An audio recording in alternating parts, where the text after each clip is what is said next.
Hi, I'm Charlie Redner. I'm traveling today with my neighbor and friend, Fred Emmerich. And let me tell you a little bit about Fred. I first met Fred about 7 years ago when he was walking around with a manuscript in his hand. And knowing that I was a writer and a publisher, he asked me to help him publish his book, his memoir, about his childhood and his teen years. So I did. It's appropriately called Jungle Boy, and we'll talk more about that later. How long have you lived here in the village? It is, this December it'll be 25 years. You've lived in the village 25 years? 25 years.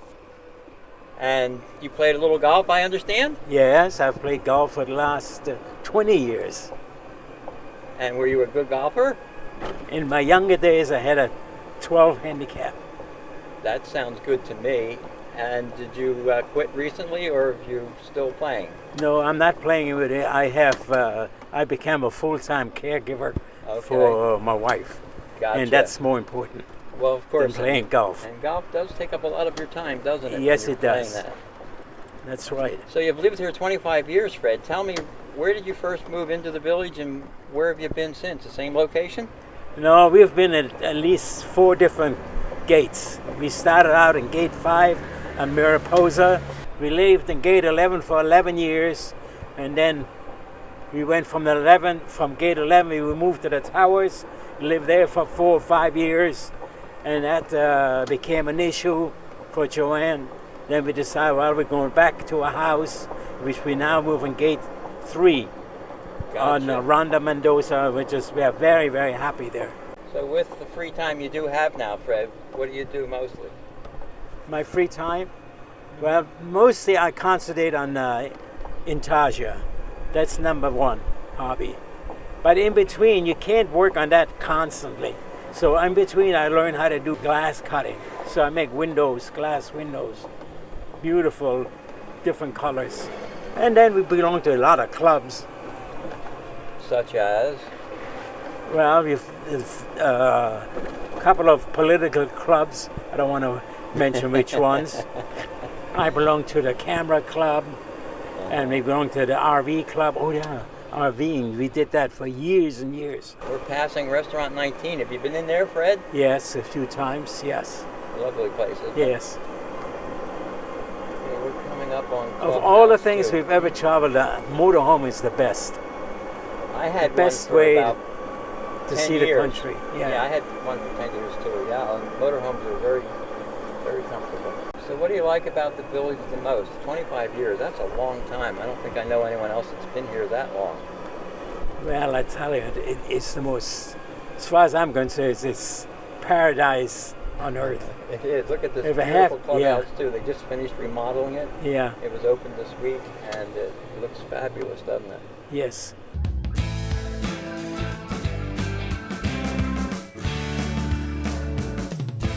I was born in 1928. At 1930, my parents got divorced, and my mother met a new man, and he was an anti-Nazi. Of course, I didn't say my mother was Jewish. So anyway, he was on the hit list, so they had to leave immediately, if not sooner, because that's the first thing that rounded up all the anti-Nazis. Mm-hmm. But they were fortunate enough to, my mother had 4 children, 3 boys and a girl. Fortunate enough, she was able to put the 3 boys in 2 different orphanages. At that time, I was 3 years old when that happened. I was in the orphanage till 1939, which I was almost 10 years old, I assume. Yeah, or 11. They didn't have an orphanage for girls, so they had to take the girl, my sister, with them to Switzerland. But when they got to Switzerland, they had to give up the girl because they had to. In Switzerland, you can only stay for 2 years with money, and then you have to leave the country. Mm. So they decided to go to China. Okay. In the meantime, we were the it doesn't really matter. 9 years in the orphanage. So one day we got a notice, you're going to the Philippines. So where in the world is the Philippines? So we got ourselves an atlas, and we looked at it, it was completely on the other side of the world. Mm-hmm. But somebody along the line, and I think there was the International Red Cross made all the arrangements for the passports, the visas, the monies, and all that. Because when we left, we had 2 suitcases. One was some clothes, and the other one we were not allowed to open, which was obviously money. Because if you have money, all of a sudden politics does not interfere. Everybody accepts money, and that's how we got out. But anyway, so we were. Now remember, the orphanage was just like I would say, probably like a penitentiary, but they treated us well. But we never left, never got in, never got out. Nobody ever visited. It was just us. You do not own anything, not a toy, nothing. Everything was one for all and all for one, which in a way is a good thing. This way, you didn't create any jealousy. We were 28 days on the ship. It started out in Genoa. And then halfway through, they having already trouble because Germany was invading Poland and all that area already. Right. So at that time we were in India. We got that far already, and the British were very concerned because it was an Italian ship. Oh, really? And so they thought they might take all the people off and dump them off in India, in Bombay. So we were really concerned. I didn't know what the hell was going on at the age of 10, but I got all excited about it. But anyway, it did not happen. They let us go through to Manila. Now the ship had 3,000 passengers. Out of that, 100 were first class passengers, and we happened to be one of them. And all the rest of the 3,000 were all refugees, Jews, escaping to Shanghai. But the ship stopped first in Manila. I had no idea what my mother looks like. So there was maybe 200-300 people on the pier meeting all their friends and whatever. And there was one Caucasian lady there. And we said to ourselves, well, that has to be our mother. Who else would that be? And of course, so when we got down to the ship, she said, I'm your mother. And she thought we would hug and kiss her. But there was no feeling.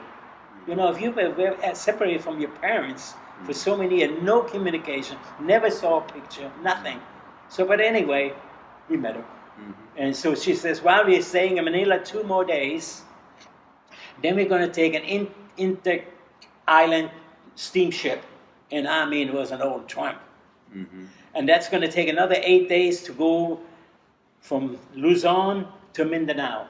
Right. Okay, so we dig that ship, got to Mindanao. There's a thing called, the city we arrived was Davao. I know it, yes. Okay, so she says, well, we're not living here. I have a car downstairs. We're going to load the car up with gas and provisions, and then we're going to go 100 miles to the interior. There were no roads. It was just like a trail. And if you went over a bridge, somebody had to stand in front of the bridge and direct the car so there are no rails. It was just 2 boards. Wow. Had to go through and then the other side. So then after 100 miles, we stopped. He says, well, this is halfway where we're going. So we have a storage shed. We're going to put the car in. And now we have an ox cart with a bull. We're going to load all our provisions on the cart. Now we're going to hike in 35 miles into the jungle. Now, can you imagine the contrast coming from a well-developed city like Frankfurt going into the jungle where there was nothing? Wow. Just natives, snakes, cobras, you name it, huge monkeys. I mean, they were big, vicious. My parents managed to keep it for 2 years because they both got so deadly sick. Now, by that time, it was 1940 already. And we knew there was something happening with the war because, oh, by the way, my stepfather, I didn't say that, he was a spy, a double agent. And you see, this is why he knew exactly what was going on. And that was part of the reason why he had to leave Germany. Right. Because he was, giving out information. Tell me what happened after the Japanese invaded the city of Davao. Well, the Japanese literally flattened the city of Davao. And of course, we were there. And I got hit very badly with bomb shrapnels. It literally froze my body and my upper arm. I could not move anything. So the only way, we could not get any medication from the Japanese. So the only answer was the ocean, because the salt contents in the Pacific is a little bit stronger than on the West Coast here. So there was a lot of iodine in the water. It's a lot of iodine. So every day we went in the ocean. I submerged myself and cleanse the wounds that it didn't get any infection, which we did not. And then in 3 months' time, it was well enough so the infection stopped and the wound healed. So we could travel. We had to get away from the Japanese because as far as the Japanese were concerned, any white man has to be an American. They don't know the difference one nationality from another. And since my dad, I don't want to call him dad, but at that time you call him Henry and Lisa. Lisa was my mother and Henry. So if I refer to my stepfather, it's always Henry. Henry was still doing his work as a spy. He constantly disappeared. He was gone. He's there for a day, and 3-4 months he'll be gone, and then shows up. And he says, well, where are you? Oh, I went on a visit and saw some friends. Because he could never identify himself as who he was. Anyway, we had to get away from the Japanese, so he decided the only way to do it, we have to figure an island which has no water, no sustaining stuff whatsoever. The only thing it had a lot of coconut trees, which was fortunate because coconut, you can drink the water, since there was no water, and you can eat the meat, which is very good, the soft meat, and when the coconut is ripe, the white of the coconut, the meat becomes very firm and has a lot of oil in it. So once we got to the island, there was a shack there, and we took the shack because there was nobody there. There was maybe 1 or 2 families lived on the whole island. The island was about 50 miles long and 20 miles across. There were not even any snakes. There were a few birds, and that was no monkeys, nothing. So it was definitely a very dense island. And the jungle was so dense that during the day, the sun couldn't even penetrate. It was so dense. So he decided, well, we're going to have to do something about your arm. So he says, well, we're going to start physical therapy. I'm going to go through it pretty fast. So my arm eventually made that my arm was straight, hanging down. So that was good. So it means the muscle got strong enough to do that. Then he had to exercise my fingers because I could not move them.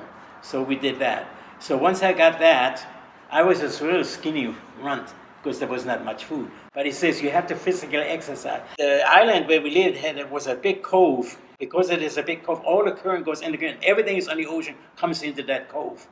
So to our good luck, 5 gallon cans of oil. Of course, they were empty, came in that. And that was perfect. So those are cans for exercise. So we put a little bit of water in there, and now lift up your arms. And as months went on, more water and then more water, and eventually lifted up higher and higher and higher till I could actually get it over my head. And that's how it becomes so strong, because of all that exercise and a lot of hiking. Wow. So now this was done, and now you have to learn how to write. So of course there was no paper or anything, so we used a bamboo stick or rattan stick, doesn't matter, and we was on the sand. So I want you to practice writing, write your name. And so far now we're going to do mathematics. They teach me how to do math, trigonometry, and the whole lot. He was a very smart person. But in the meantime, he always took off. Mm-hmm. Okay, so now how did we manage to eat? There was no food there. But since he was also an engineer, he says, that coconut has a lot of oil in it. That oil is a gold mine. So what we're going to do is we're going to break that coconut over. We're going to take that meat out, and put it in a drum, and we make oil out of it. And then, of course, native drums, gives the message all over the natives. Nobody knows what they're talking about. The natives do. So we says, well, if you want good oil, come to us. You bring us chicken, eggs, papaya, all the fruit and all the meat, anything you want, we'll give you oil. It was cooking oil then? Cooking oil, yeah. And it lasted for a good 6 months. Because the humidity is so high, everything rots.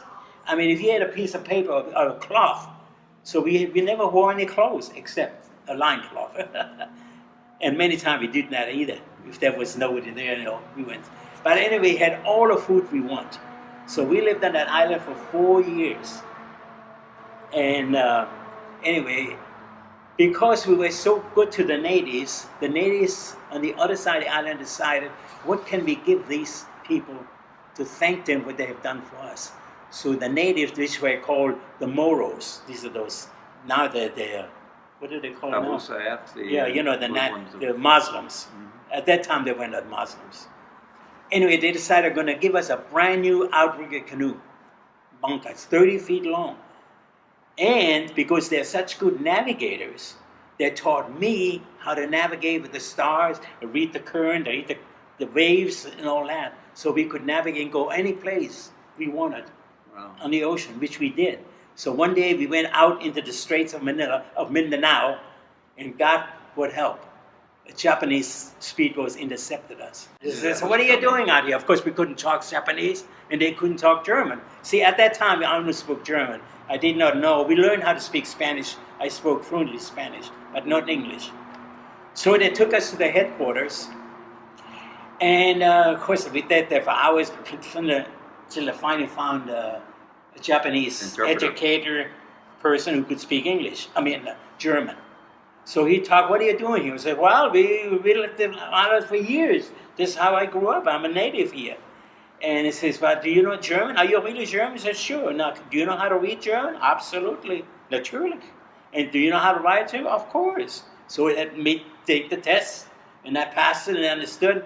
But we see, the guy, after it was finished, he said, I don't really trust you. I bet you're just making that up. He says, look, you can't squeeze water out of a rock. I tell you what it is, take it as it is. If you don't believe it, there's nothing I can do about it.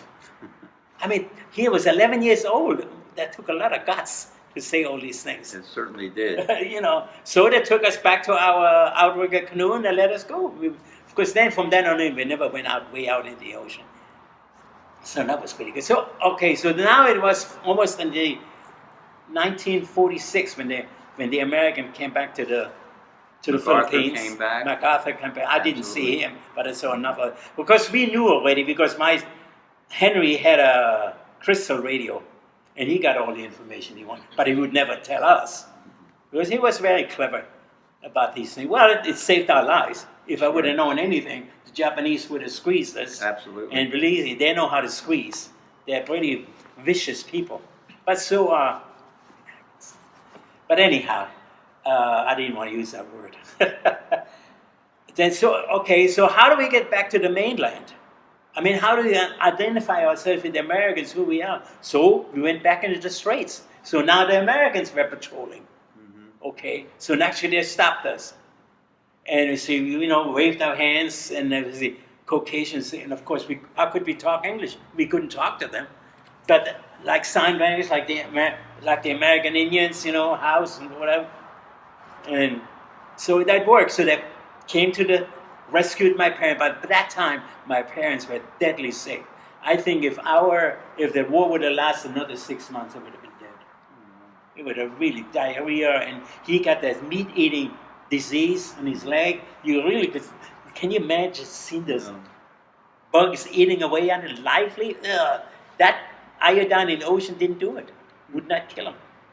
Wow. And he put fire on it. Literally fire to kill all the bugs to stop the infection.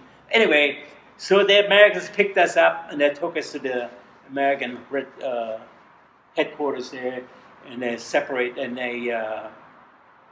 took care of their problems. And then, of course, he identified himself. And of course, that was checked with the CIA, and it was true that he really wasn't an agent, that he did work for the United States. So we were treated beautifully, no problem. So we say, well, since the Philippines is getting its independence in 1948, it's time for us to leave. And the United States government told us, anytime you want to come to the United States, just go to the embassy and tell them you want to come and you're on your way. The only thing he said, you need a sponsor, because when you come to San Francisco, you have to have a place to stay. So you're not a burden on the state. He says, that's not a problem. So when we came, we had $2,000. You remember those belts with the zipper in it? That's where we kept. That the American money was the only money which didn't rot. There was something in that, the chemical, which did not. We had no pictures. We used to take pictures. Everything rotted, including all our clothes and everything. It's a good thing that they finally showed. We would have been running around naked before long, because the bugs and you cannot sleep on a mattress. You have to sleep on a rattan floor, because those bugs, scorpions and the spiders and the cockroaches and all that stuff. But anyway, so we had to wait 2 years in Davao till the ship finally came See, the ships didn't want to go to Davao because there was nothing to pick them up.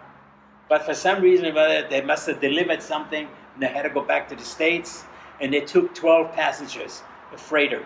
Took us 16 days to come to San Pedro. Because the ship was empty, so they had to take out a lot of water to bring the balance down. And the ocean was so rough that we had to strap ourselves into the bunks, otherwise you roll out. Mm-hmm. Oh, I loved it. I love the rough sea. I was such a good sailor, I'm telling you. Nothing scared me. I mean, nothing. This is how I learned to get self-confidence in that sort of thing. Okay. Wow, Fred, that's quite a story. Is that everything that's in Jungle Boy that we published for you? Yes. Wow. More details. A lot more details. That's unbelievable, Fred. Wow. I don't know where to go after that. I mean, you survived World War II, you were hidden, you ran away, you got safe in the jungle, and you came home. Wow.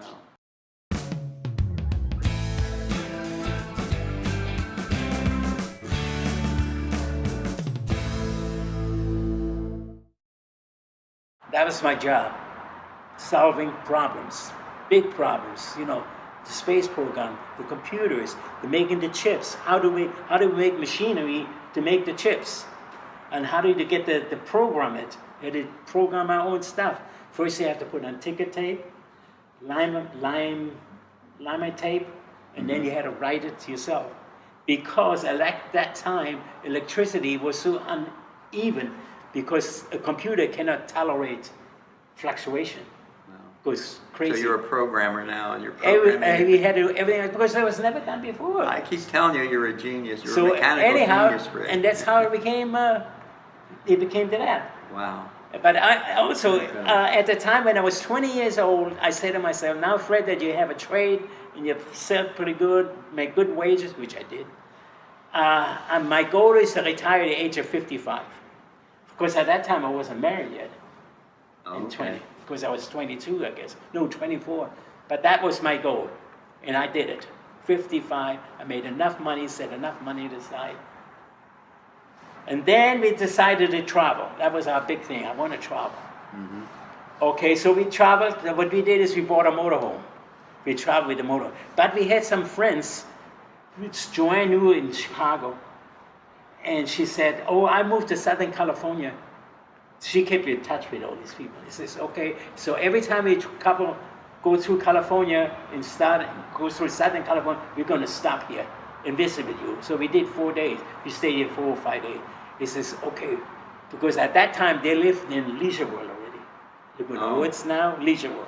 And he says, oh, so we looked at some of the apartments and so forth. He said, oh, God, that's one of gorgeous. Mm-hmm. So we said, so we put some money down on one. He says, well, we'll see if we want it. But after we left, he says, you know, this is crazy. We have such a gorgeous life. Why would we want to live here with all these old people? I mean, that's kind of stupid to say, but at that time I was 55, and the people I met was in the 70s and 80s. That's a term. You can't correlate people too much age difference. But anyway, so we went out a couple of more years of travel, and he says, you know something? I think it's two things. You know, we haven't associated with Jews for many, many, many years. And she told us there's a lot of Jews who live in Laguna Woods.